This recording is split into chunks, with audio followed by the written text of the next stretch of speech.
Eid special মোরগ pulao recipe.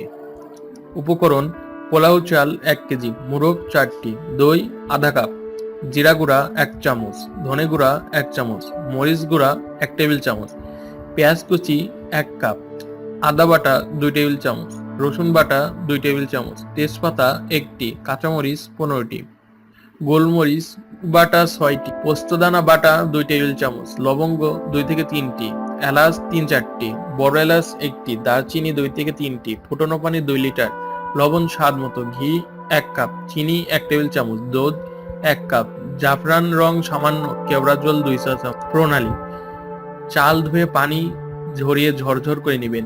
মাংস 4 টুকরা করে কেটে ধুয়ে নেবেন। হাঁড়িতে ঘি গরম করে পেঁয়াজ কুচি হালকা বেরেস্তা করে মোরগের মাংস, তেজপাতা, লবঙ্গ, এলাচ, বড় এলাচ, দারচিনি দিয়ে ভাজুন। মাংস ভাজা হলে দই, আদা বাটা, রসুন বাটা, মরিচ গুঁড়া, লবণ, জয়ফল বাটা, গোলমরিচ বাটা, জয়ত্রী বাটা, পোস্তদানা বাটা, দুধ দিয়ে কষিয়ে নেবেন। মৃদু আঁচে 20 মিনিট রান্না করে নিন।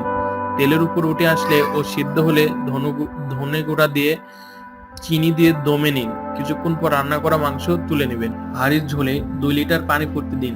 ফোটানো পানিতে কাঁচামরিচ, লবণ, চাল, কেওড়া জল, জিরা গুঁড়া দিয়ে নাড়ুন। পানি ফুটে উঠলে ঢেকে দিয়ে 20-25 মিনিট মাঝারি আঁচে রাখুন। পোলাওর সাথে মাংস মিশিয়ে ও জাফরান রং দিয়ে 5 মিনিট দমে নিন। এভাবেই তৈরি হয়ে যাবে।